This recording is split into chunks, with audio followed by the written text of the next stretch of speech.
6 towns, traders and craftspersons.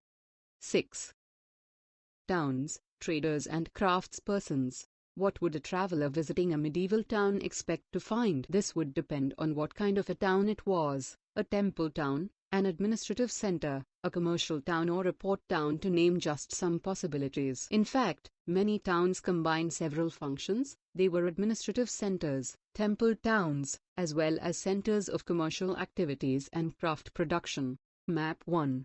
Some important centers of trade and artisanal production in Central and South India. Administrative centers. You read about the Chola dynasty in Chapter 2. Let's travel in our imagination to Tanjore, the capital of the Cholas, as it was 1,000 years ago.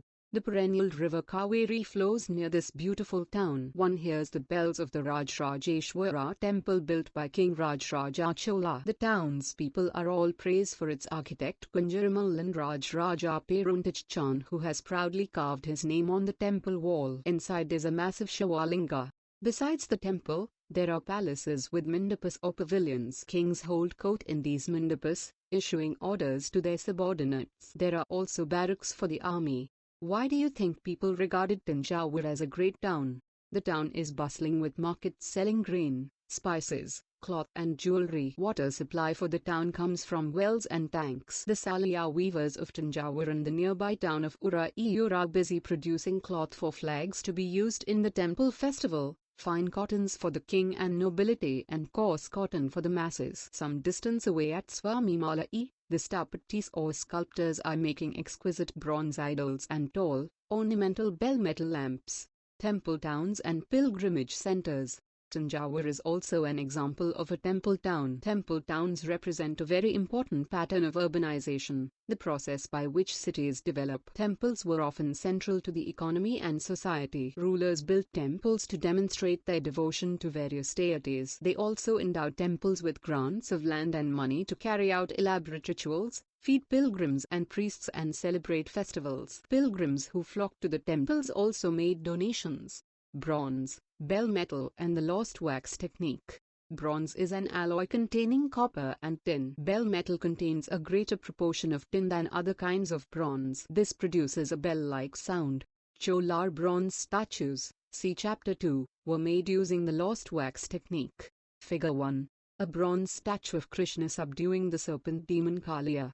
First, an image was made of wax. This was covered with clay and allowed to dry. Next it was heated, and a tiny hole was made in the clay cover. The molten wax was drained out through this hole. Then molten metal was poured into the clay mold through the hole. Once the metal cooled and solidified, the clay cover was carefully removed, and the image was cleaned and polished.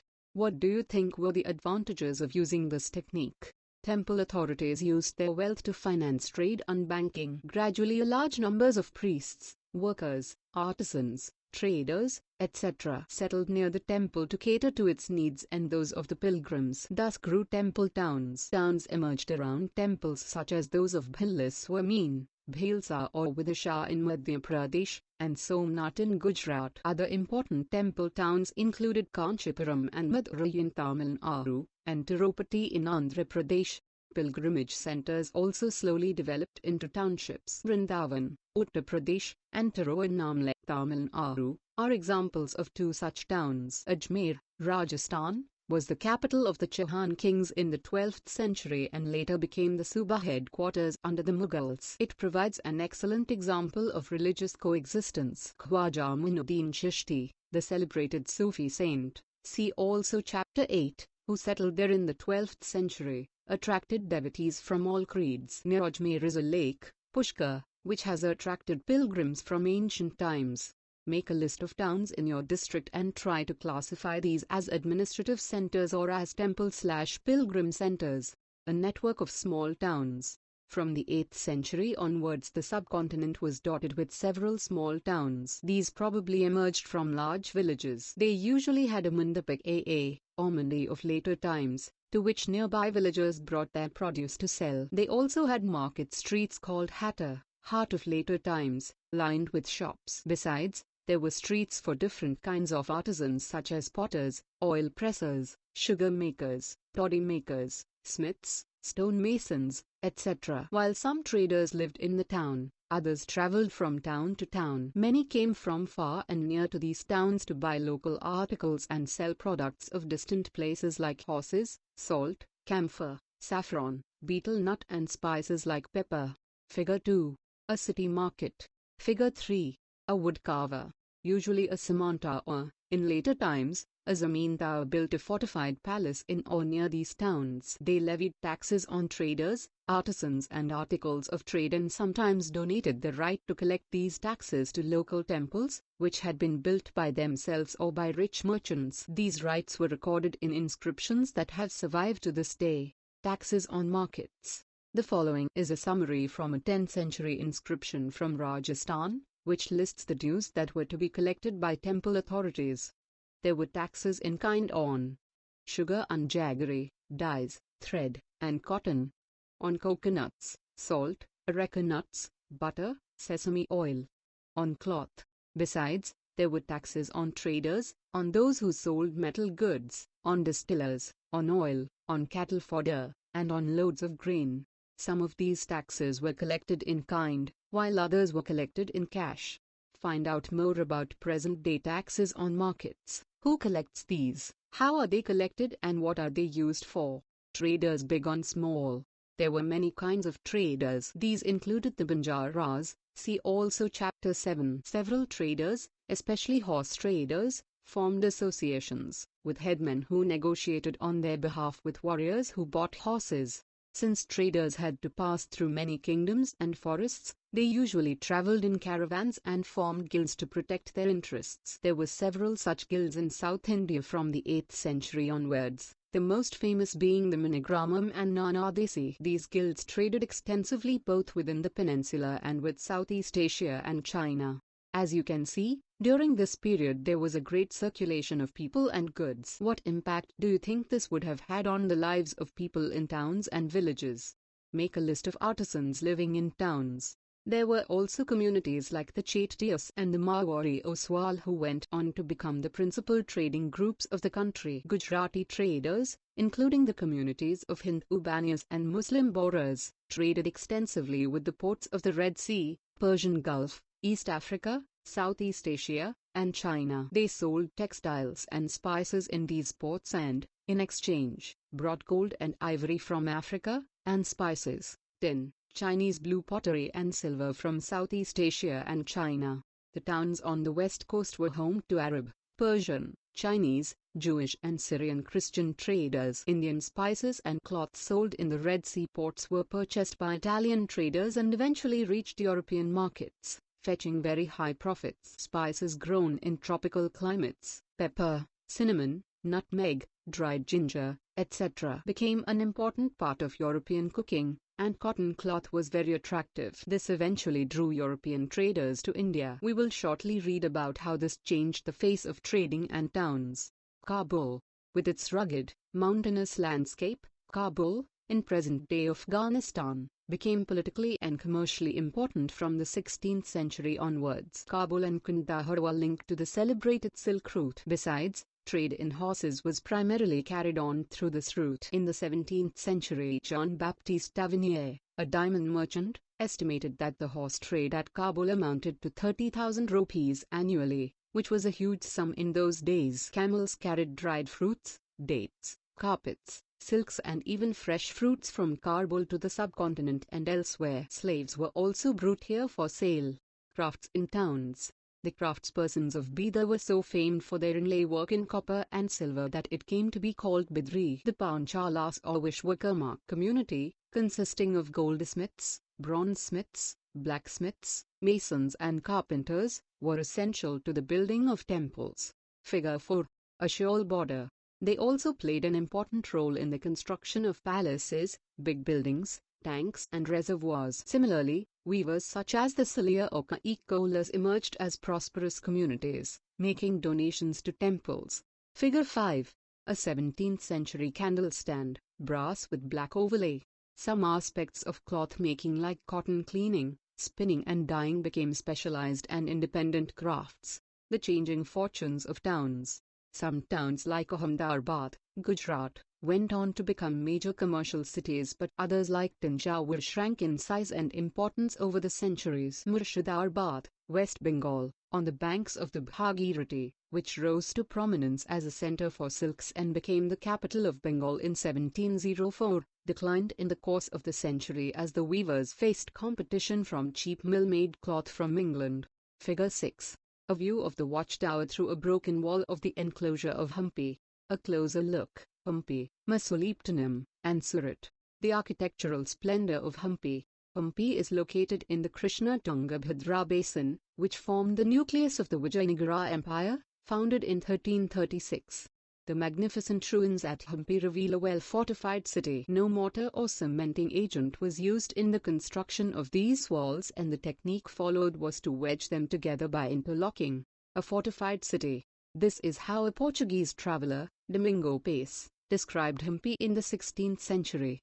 At the entrance of the gate where those pass who come from Goa, this king has made within it a very strong city fortified with walls and towers. These walls are not like those of other cities, but are made of very strong masonry such as would be found in few other parts, and inside very beautiful rows of buildings made after their manner with flat roofs. Why do you think the city was fortified? Figure 7.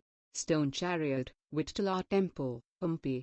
The architecture of Hampi was distinctive. The buildings in the royal complex had splendid arches, domes and pillared halls with niches for holding sculptures. They also had well-planned orchards and pleasure gardens with sculptural motifs such as the lotus and corbels. In its heyday in the 15th-16th centuries, Hampi bustled with commercial and cultural activities. Moors, a name used collectively for Muslim merchants, chettis and agents of European traders such as the Portuguese, thronged the markets of Hampi. Temples were the hub of cultural activities, and they were sheesh, temple dancers, performed before the deity, royalty and masses in the many pillared halls in the Virupaksha, a form of Shiva temple. The Mahanvarmi festival, known today as Navratri in the south, was one of the most important festivals celebrated at Hampi. Archaeologists have found the Mahanvarmi platform where the king received guests and accepted tribute from subordinate chiefs. From here he also watched dance and music performances as well as wrestling bouts. Hampi fell into ruin following the defeat of Vijayanagara in 1565 by the Delhi Sultans, the rulers of Golconda, Bijapur, Ahmednagar, Berar, and Bidar. A gateway to the west, Surat. Surat in Gujarat was the emporium of western trade during the Mughal period along with Bombay, present-day Khambhat, and somewhat later, Ahmedabad. Surat was the gateway for trade with West Asia via the Gulf of Hormuz. Surat has also been called the gate to Mecca because many pilgrim ships set sail from here. Emporium. A place where goods from diverse production centers are bought and sold. The city was cosmopolitan and people of all castes and creeds lived there. In the 17th century the Portuguese, Dutch and English had their factories and warehouses at Surat. According to the English chronicler Ovington, who wrote an account of the port in 1689, on average 100 ships of different countries could be found anchored at the port at any given time. There were also several retail and wholesale shops selling cotton textiles. The textiles of Surat were famous for their gold lace borders, zari, and had a market in West Asia, Africa, and Europe. The state built numerous rest houses to take care of the needs of people from all over the world who came to the city. There were magnificent buildings and innumerable pleasure parks. The Katiyawad sets or Mohajnas, money changers, had huge banking houses at Surat. It is noteworthy that the Surat Jandis were honored in the far-off markets of Cairo in Egypt, Basra in Iraq and Antwerp in Belgium. Jandi is a note recording a deposit made by a person. The amount deposited can be claimed in another place by presenting the record of the deposit. However, Surat began to decline towards the end of the 17th century. This was because of many factors: the loss of markets and productivity because of the decline of the Mughal Empire, control of the sea routes by the Portuguese and competition from Bombay, present-day Mumbai, where the English East India Company shifted its headquarters in 1668. Today, Surat is a bustling commercial center. Fishing in troubled waters, Masulipatam.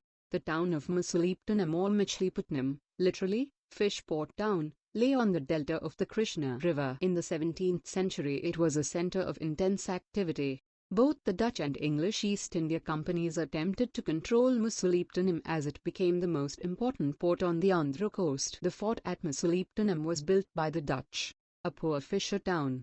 This is a description of Masulipatam by William Methwold, a factor of the English East India Company, in 1620. This is the chief port of Golconda, where the Right Worshipful East India Company have their agent. It is a small town but populous, unwalled, ill-built and was situated within all the springs are brackish. It was first a poor fisher town. Afterwards, the convenience of the road, a place where ships can anchor, made it a residence for merchants, and so continues since our and the Dutch nation frequented this coast. Why did the English and the Dutch decide to establish settlements in Masulipatam? Factor: official merchant of the East India Company. The Qutub Shahi rulers of Golconda imposed royal monopolies on the sale of textiles, spices and other items to prevent the trade passing completely into the hands of the various East India Companies. Fierce competition among various trading groups, the Golconda nobles, Persian merchants, Telugu Komati Chettis, and European traders, made the city populous and prosperous. As the Mughals began to extend their power to Golconda, their representative, the governor Mir Jumla, who was also a merchant, began to play off the Dutch and the English against each other. In 1686 to 1687, Mughal Emperor Aurangzeb annexed Golconda. This caused the European companies to look for alternatives. It was a part of the new policy of the English East India Company that it was not enough if a port had connections with the production centers of the hinterland. The new company trade centers, it was felt, should combine political, administrative and commercial roles. As the company traders moved to Bombay, Calcutta, present-day Kolkata, and Madras, present-day Chennai, Masulipatam lost both its merchants and prosperity and declined in the course of the 18th century, being today nothing more than a dilapidated little town. New towns and traders. In the 16th and 17th centuries, European countries were searching for spices and textiles, which had become popular both in Europe and West Asia. The English, Dutch and French formed East India Companies in order to expand their commercial activities in the East. Initially, great Indian traders like Mullah Abdul Ghaffur and Veerji Vora, who owned a large number of ships, competed with them. However, the European companies used their naval power to gain control of the sea trade and forced Indian traders to work as their agents. Ultimately, the English emerged as the most successful commercial and political power in the subcontinent. The spurt in demand for goods like textiles led to a great expansion of the crafts of spinning, weaving, bleaching, dyeing, etc. With more and more people taking them up, Indian textile designs became increasingly refined. However, this period also saw the decline of the independence of craftspersons. They now began to work on a system of advances, which meant that they had to weave cloth which was already promised to European agents. Weavers no longer had the liberty of selling their own cloth or weaving their own patterns. They had to reproduce the designs supplied to them by the company agents. The 18th century saw the rise of Bombay, Calcutta, and Madras, which are nodal cities today. Crafts and commerce underwent major changes as merchants and artisans, such as weavers, were moved into the black towns established by the European companies within these new cities. The blacks or native traders and craftspersons were confined here, while the white rulers occupied the superior residencies of Fort St. George in Madras or Fort St. William in Calcutta. The story of crafts and commerce in the 18th century will be taken up next year. Figure 8. A Bombay street, early 19th century. Imagine, you are planning a journey from Surat to West Asia in the 17th century. What are the arrangements you will make? Let's recall. 1. Fill in the blanks. A. The Rajrajeshwara temple was built in dash dash. B. Ajmer is associated with the Sufi saint dash dash. C. Hampi was the capital of the dash dash empire. D. The Dutch established a settlement at dash dash in Andhra Pradesh. Let's understand. 5. Why do you think towns grew around temples? 6. How important were craftspersons for the building and maintenance of temples? 7. Why did people from distant lands visit Surat? 8. In what ways was craft production in cities like Calcutta different from that in cities like Tanjore? Let's discuss. 9. Compare any one of the cities described in this chapter with a town or a village with which you are familiar. Do you notice any similarities or differences? 10. What were the problems encountered by merchants? Do you think some of these problems persist today? Let's do. 11. Find out more about the architecture of either Tanjavur or Hampi, and prepare a scrapbook illustrating temples and other buildings from these cities. 12. Find out about any present-day pilgrimage center. Why do you think people go there? What do they do there? Are there any shops in the area? If so, what is bought and sold there? Keywords: temple towns, urbanization, emporium, black town.